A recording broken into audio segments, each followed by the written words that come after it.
రైతు సోదరులకు శుభోదయం. స్టైలింగ్ పంప్ సమర్పించు నెల్తల్లి కార్యక్రమానికి స్వాగతం. మన సంప్రదాయంలో, సంస్కృతిలో, జీవన విధానంలో, సాగు రంగంలో మొదటి నుంచి గోవుకు ఉన్న ప్రాధాన్యత అంతా ఇంత కాదు. కానీ నేటి ఆధునిక కాలంలో యాంత్రీకరణ వ్యవసాయంలో గోవు వెనుకపడిపోయింది. గోవును పక్కన పెట్టినప్పటి నుంచి మానవునికి అన్ని విధాల ఇబ్బందులు ఎదురవుతున్నాయి. వాతావరణంలో జరుగుతున్న సకల కాలుష్యాలను నియంత్రించగల శక్తి గోవుకు ఉందని గుర్తించిన కొంతమంది మాత్రం వ్యవసాయంతో సంబంధం లేకున్నా గోవులను రక్షిస్తూ వాటి ప్రాధాన్యతను నేటి తరం రైతులకు తెలియపరుస్తున్నారు.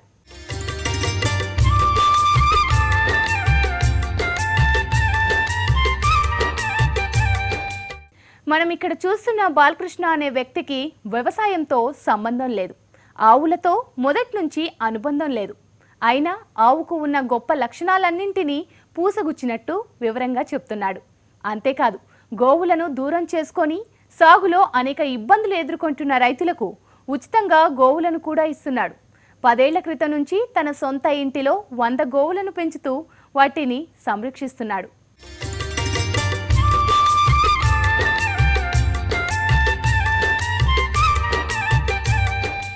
ఆదిమ కాలం నుంచి మనం జంతువులతో మమేకమై ఉన్నాం.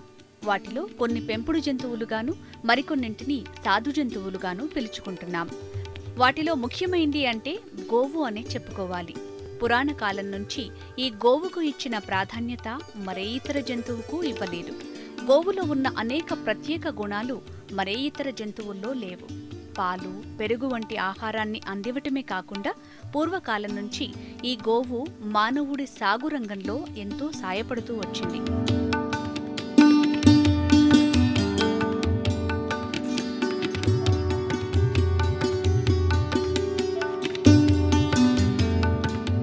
నా పేరు బాలకృష్ణ. నేను పుట్టి పెరిగింది విజయవాడ. వ్యాపార నేపథ్యం ఉన్నటువంటి ఇంట్లో పుట్టాను. కానీ అనుకోకుండా ఒక 10 సంవత్సరాల క్రితం గోవు యొక్క అనుబంధంలోకి వచ్చాను. గోమాత సేవ చేస్తూ ఇక్కడ ఉంటూ విజయవాడ డైలీ అప్ డౌన్ చేస్తున్నాను బిజినెస్ పర్పస్. ఇది పరివర్తన సృష్టి నియమం. నిరంతరం పరివర్తన గురవుద్ది. మంచి చెడుగా మారుద్ది, చెడు మంచిగా మారుద్ది. ఇప్పుడు పగలు ఎట్లా ఉండిపోదు, రాత్రి అవుతుంది, రాత్రి పగలుగా మారుద్ది. 50 సంవత్సరాల క్రితం ఉన్నటువంటి ప్రపంచంలో ఉన్నటువంటి మంచితనము, నిజాయితీ, పరస్పర గౌరవము, ఆత్మీయత ఇవాళ లేదు. ఇవాళ మనీ ఉంది. ఇవాళ మనీ ఉన్న మనీ కూడా ఇప్పుడు రేపు ఉండదు. రేపు మనశ్శాంతి కావాల్సి వస్తుంది. అయితే గోమాత ద్వారా మన జీవితంలో కావాల్సిన ప్రతిదీ కూడా వస్తుందనేటువంటి ఉద్దేశంతో గోమాత సంరక్షణలో నేను సంరక్షింపబడుతున్నాను. మనం పుట్టంగానే ఉయ్యాల కావాలి, అంతిమ సమయంలో కలుపు కావాలి, గాలి, నీరు, ఆహారం రోజు కావాలి, నిద్రపోతున్న శ్వాస కావాలి. ఇంత సేవ చేసే ప్రకృతి ఇప్పుడు కాలుష్య రూపం ఉందనే పరిస్థితిలో ఉంది. ఈ కాలుష్యం నుంచి రక్షించే శక్తి గోవు నుంచి లభించే పదార్థాలకు ఉంది. ఎందుకంటే గోవు నుంచి లభించే పదార్థాలు అమృత తుల్యములు. మృతము అమృతము. మృతం ముందు ఆపెడితే అమృతము. ఆవు పాలు, పెరుగు, వెన్న, నెయ్యి, మజ్జిగ, గోమూత్రము, గోమయము, ఆవు నడిచేటప్పుడు ఎగిరే ధూళి, ఆవు శ్వాస, ఆవు నీడ, ఆవు పరిసరాలు పరమ పవిత్రమైనవి. మానవాళికి, ప్రకృతికి, మనసుకి, భూమికి అన్నిటికీ కూడా మేలు చేసాయి. అందువల్ల ఈ సబ్జెక్ట్ తీసుకొని దీని ముందు నడుస్తున్నాను. 10 సంవత్సరాల నుంచి 2006 నుంచి మొట్టమొదటి గోవు ఇది జగదాంబ గోమాత పేరు. మొట్టమొదటి 2006 మార్చి 15వ తారీఖు ఇక్కడ ప్రవేశం జరిగింది. అప్పటి నుంచి గో సంతతి పెంచుకుంటూ సంరక్షించుకుంటూ వస్తున్నాను. భారతదేశం వ్యవసాయ ఆధారిత దేశం. వ్యవసాయం బాగుంటేనే దేశం బాగుంటుంది. జై జవాన్ జై కిసాన్ అన్నారు. జై బిజినెస్ మ్యాన్, జై ఫ్యాక్టరీ ఇట్లా చెప్పలేదు. మన చిన్నప్పుడు జై కిసాన్ జై జవాన్ అనేవాళ్ళు. సో ఆర్మీ దేశాన్ని రక్షిస్తుంది, రైతు ప్రపంచాన్ని రక్షిస్తున్నాడు ఫుడ్ ద్వారా, భోజనం ద్వారా. సో పాడి, పంట ఈ రెండు జంట పదాలు.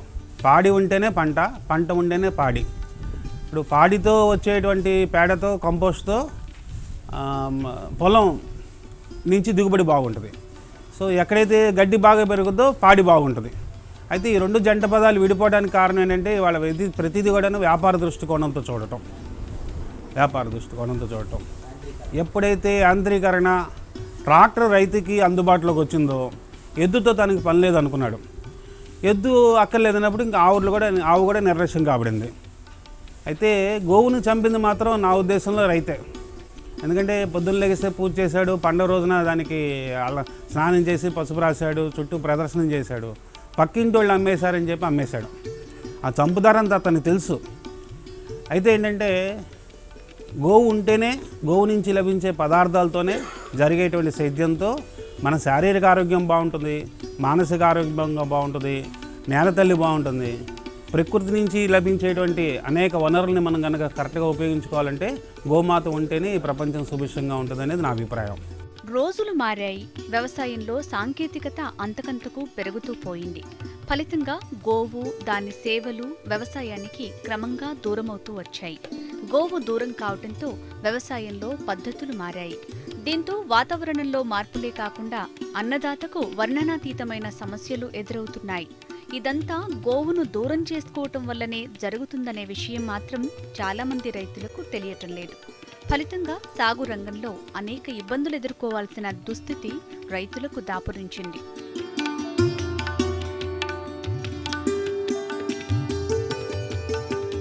ప్రకృతిలో ప్రతి ప్రాణి ఆహారం స్వీకరిస్తుంది.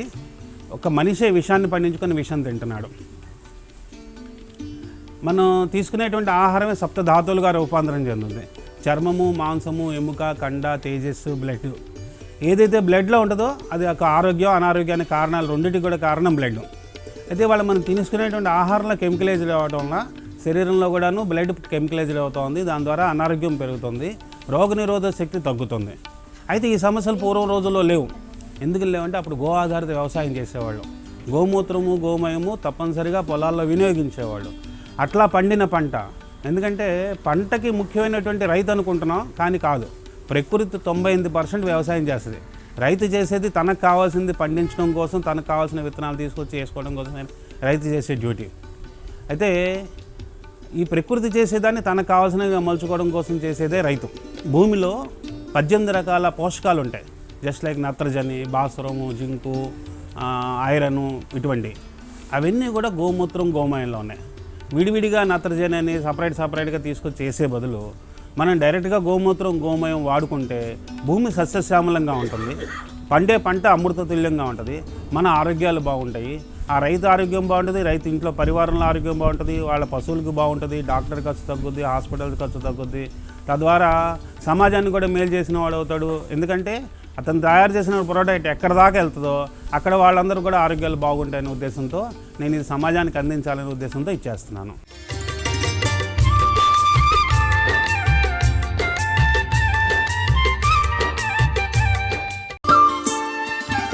వాస్తవానికి తన నిజ జీవితంలో బాలకృష్ణకు గోవులతో అవసరం లేదు.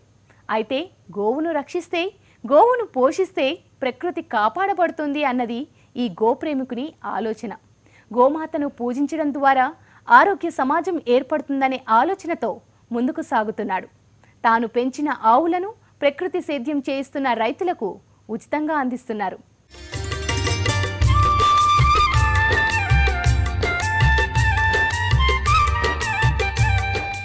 విజయవాడ నగరానికి చెందిన బాలకృష్ణ మొదటి నుంచి వస్త్ర వ్యాపార రంగంలో ఉన్నారు. ఈయన కుటుంబానికి వ్యవసాయమే తెలియదు. అసలు ఆవులతో ఎప్పుడూ స్వయంగా అనుభూతి లేదు. కానీ నేడు గోపాలకృష్ణ గోవుల కోసం ఒక సేవా సమితిని ఏర్పాటు చేశాడు. వాటి సంతతిని రోజురోజుకు పెంచుతూ ప్రకృతి వ్యవసాయం చేయాలనుకునే రైతులకు ఉచితంగా గోవులను పంపిణీ చేస్తున్నాడు.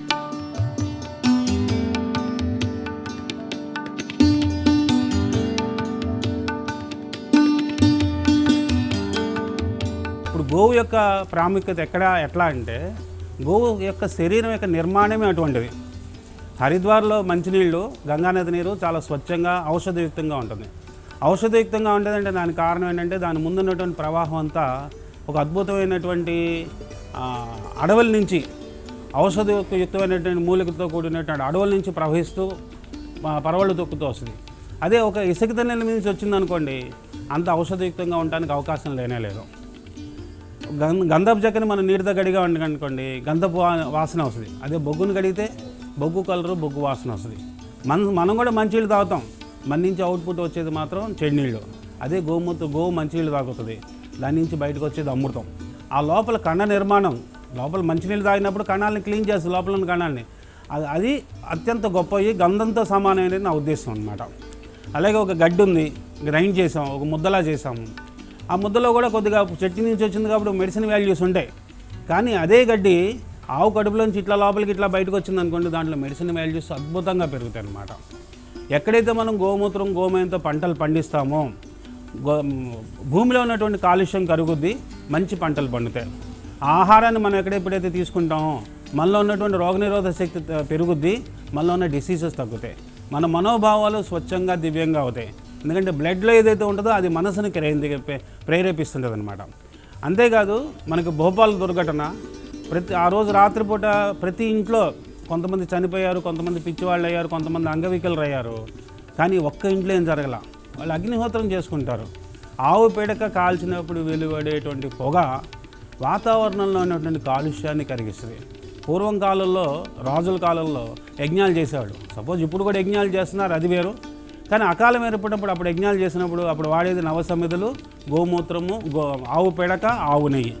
ఈ పొగ వాతావరణంలో చేరి మేఘాలను స్పందింపజేసి వర్షం కురిపించేది.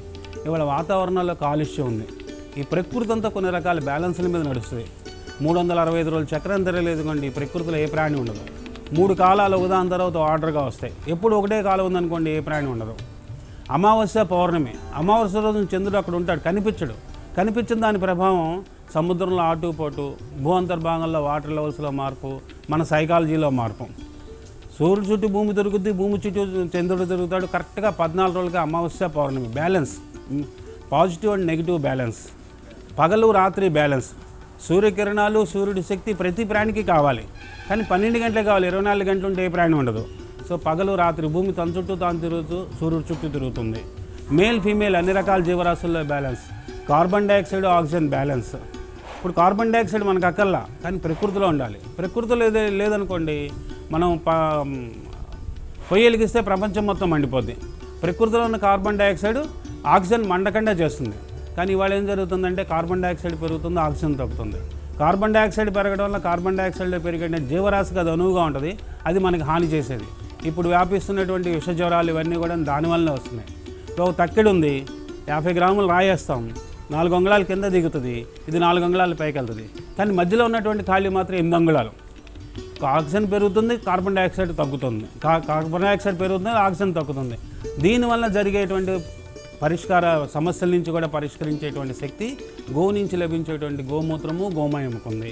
ప్రకృతిలో రోజురోజుకు పెరుగుతున్న కాలుష్యాన్ని నియంత్రించే శక్తి కేవలం గోవు నుంచి వచ్చే పదార్థాలకు మాత్రమే ఉందని బాలకృష్ణ చెబుతున్నాడు. గోవు నుంచి లభించే పాలు, పెరుగు, మజ్జిగ, వెన్న, నెయ్యి, గోమూత్రము, గోమయము, ఆవు నుంచి వచ్చే శ్వాస, ఆవు నడుస్తున్నప్పుడు భూమి నుంచి ఎగిసే ధూళి, ఆవు నీడ, ఇవన్నీ కూడా చాలా పవిత్రమైనవి. వీటిలో ప్రకృతి, మానవ సేవ, నేలతల్లికి మేలు చేసే సకల గుణాలు ఇమిడి ఉన్నాయని చెప్తున్నాడు.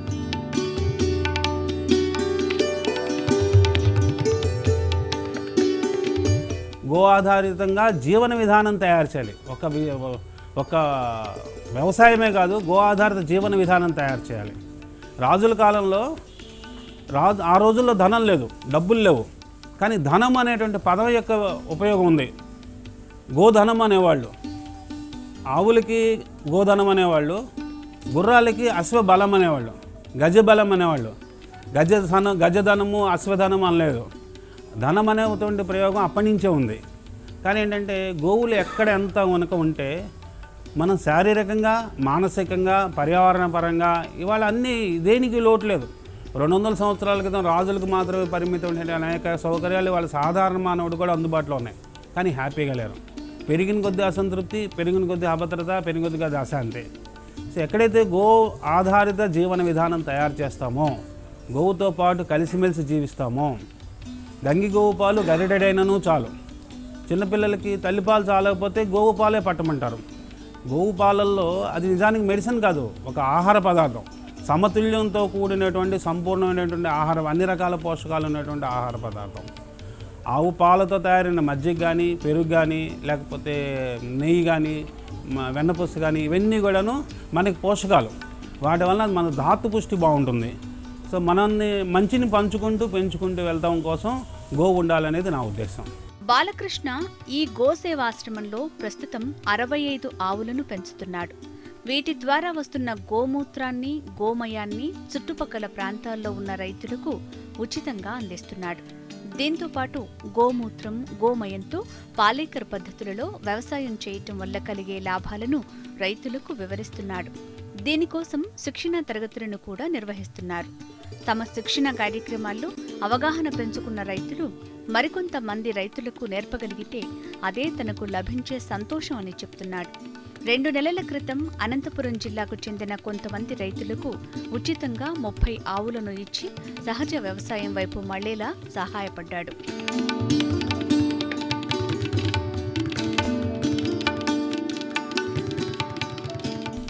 ఆవుకున్నటువంటి ఒక మంచి గుణం ఏంటంటే తన యజమానిని చాలా ఇష్టపడుతుంది. ఆవుని హాల్స్లో కట్టేసి షెడ్యూల్లో కట్టేసి మేపడం అనేది చాలా తప్పు. దేశవాళీ ఆవు తనంతట తాను తిరిగి తనకు కావాల్సింది ఎత్తుకొని తినగలిగేటువంటి శక్తి గోవుకుంది. అంతేకాదు ఎన్ని రకాల ఆకులను అయితే సేవిస్తూ అన్ని రకాల ఆకుల యొక్క ఔషధ గుణాలు కూడా ఆవు పాలల్లో, గోమూత్రంలో, గోమయంలో వస్తాయి. అయితే స్పెషల్లీ నేను విన్నది, నేను అర్థం చేసుకుంది ఏంటంటే యజమానికి ఏదైతే సమస్యతో బాధపడుతున్నారో అనారోగ్యంతో దాని తాలుగా తగ్గించడానికి కావాల్సినటువంటి మొనమూలికల్ని, ఆకుల్ని తినొచ్చి పాలల్లో ఇస్తాయని చెప్పి ఇది శాస్త్రాల్లో ఉందని చెప్పి కూడా విన్నాను అనమాట. సో ఆ రకంగా కూడాను ఆవు పాలు తీసుకోవడం మంచిది. అది కూడా కట్టేసి మేపడం కాదు, గట్టుకు తీసుకెళ్ళి, అడవికి తీసుకెళ్ళి, పచ్చిక బయళ్ళల్లో తీసుకెళ్ళి మేపడం వల్లనే ఇటువంటి మంచి మేలు కలుగుతుంది.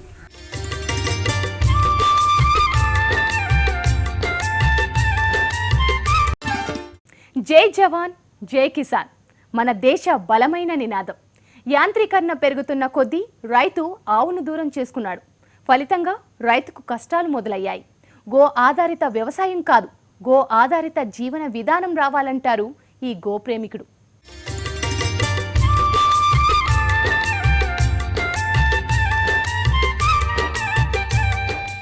గో ఆధారిత వ్యవసాయం చేయటం ద్వారానే మానవ మనుగడ సాధ్యమంటారు బాలకృష్ణ. రసాయన ఎరువుల వినియోగం పెంచడం ద్వారా భూములు నిస్సారమవుతున్నాయి. అందుకే దేశీ ఆవులను పెంచి రైతులకు ఇచ్చి ప్రకృతి సేద్యాన్ని ప్రోత్సహిస్తున్నారు. ఇలా రైతుకు అవగాహన పెంచడం ద్వారా కొంతలో కొంతైనా మార్పు తీసుకురావచ్చు. రసాయన ఎరువుల వాడకానికి అలవాటు పడ్డ రైతులు కొద్ది విస్తీర్ణంలో ముందు ప్రకృతి సేద్యం చేసి ఫలితాలను చూశాక పూర్తి స్థాయిలో సహజ పద్ధతిలో వ్యవసాయం చేయాలని సూచిస్తున్నారు.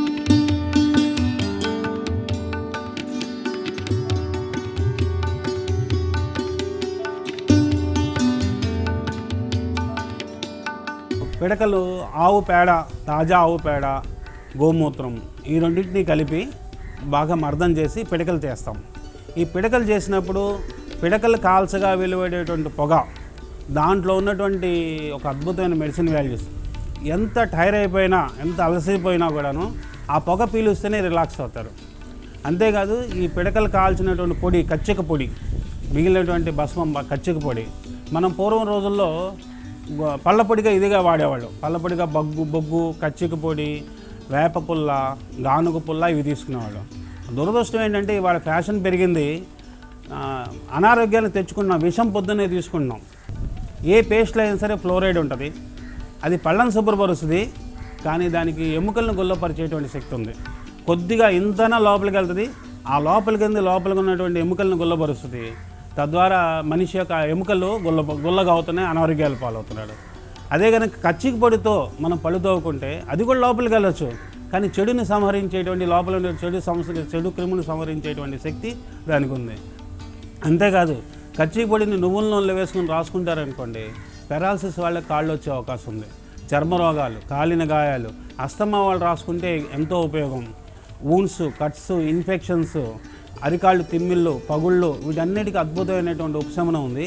ఇది పైపోతగా వాడుకునే మందు మాత్రమే, లోపల కాదు. కాబట్టి మనం ఎవరైనా కూడా రైతులు, గోవులు ఉన్నవాళ్ళు ఇటువంటి ప్రయోగం చేస్తే మీకు మేలు కలుగుతుంది, మీ చుట్టుపక్కల వాళ్ళు కూడా మీరు ఇది పంచవచ్చు. పూర్వపు రోజుల్లో మానవుడు ఆరోగ్యంగా ఉన్నాడన్నా, సాగులో ఎలాంటి ఇబ్బందులు లేకుండా ముందుకు సాగినా కారణం ఆ రోజుల్లో మానవుడు గోవుతో మమేకమై వ్యవసాయం చేయటం వల్లనే అని అభిప్రాయపడుతున్నారు బాలకృష్ణ. ఆరోగ్యం విషయంలో ఎలాంటి ఇబ్బందులు లేకుండా మానవుడు ఏళ్లకేళ్లు జీవనం సాగించాడంటే గోవులే కారణమంటారు. రసాయనాలతో చౌడుబారిపోయిన భూములను తిరిగి సారవంతంగా మార్చగల శక్తి ఒక్క గోవుకు మాత్రమే ఉందని వివరిస్తున్నారు రైతులు. ఇప్పటికైనా మేల్కొని గోవు ద్వారా వ్యవసాయం చేయాలని కోరుతున్నారు.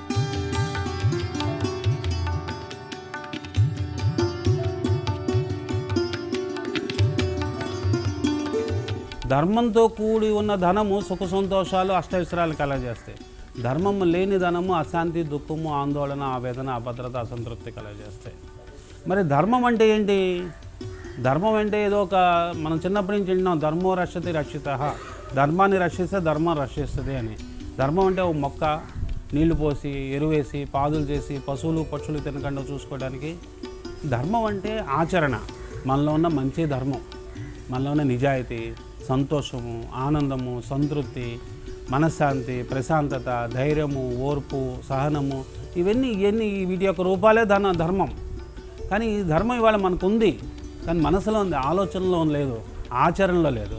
ఇవన్నీ ఆచరణలోకి రావాలి అంటే గో ఆధారిత జీవన విధానం కలిగించినప్పుడు, మనోభావాలు గోవును ప్రేమించినప్పుడు, సమాజాన్ని ప్రేమించినప్పుడు, ప్రకృతిని ప్రేమించినప్పుడు, భగవంతుడిని ప్రేమించినప్పుడు, పరివారాన్ని ప్రేమించినప్పుడు, మనలో ఉన్నటువంటి మంచి జాగృతమైనప్పుడు తప్పకుండా మన తర్వాత తరాని వాళ్ళకి మనం వెలుగుని మిగిల్చిన వాళ్ళం అవుతాం. దానికి గోవుతోనే మొదలవుతుంది. ఎందుకంటే గోవు ధర్మదేవత యొక్క ప్రతిరూపం. కాబట్టి గోవుని ప్రేమించండి, గోవును రక్షించండి. గోవును రక్షించడం వల్లనే ప్రకృతి రక్షింపబడుద్ది. ప్రకృతి రక్షింపబడినప్పుడే మనందరికీ క్షేమం, లాభం. వ్యవసాయం చేసే రైతులు గోవు గురించి ఆలోచించలేకపోయినా కొంతమంది బాలకృష్ణ లాంటి వ్యక్తులు వాటికి ఉన్న గొప్పతనాన్ని గుర్తించి గోవులను సంరక్షిస్తున్నారు. వాటికి వ్యవసాయానికి ఉన్న అనుబంధాన్ని నేటితరం రైతులకు తెలియజేస్తున్నారు. గోవుకు ఉన్న గొప్పతనం తెలుసుకుని గోవును సంరక్షిస్తూ నేటితరం రైతులకు మార్గదర్శకంగా నిలుస్తున్నాడు.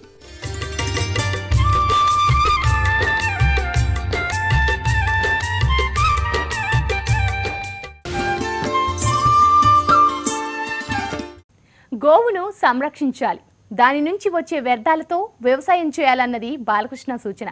అయితే చెప్పడం చాలా తేలిక, అమలే కష్టసాధ్యమన్న వాదన కొందరిలో లేకపోలేదు. అయితే అది కూడా వాస్తవమే. ఆర్థికంగా ఉన్నవారు తమ ఇష్టాలను ఇలా పంచుకోవచ్చు. ఆర్థికంగా చితికిపోతున్న రైతులు ఇలాంటి విధానాలు అనుసరించడం ద్వారా ఆర్థికంగా ఎదగగలరన్న విషయాన్ని విస్మరించకూడదు.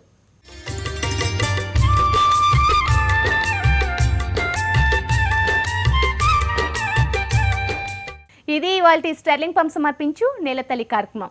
నమస్తే.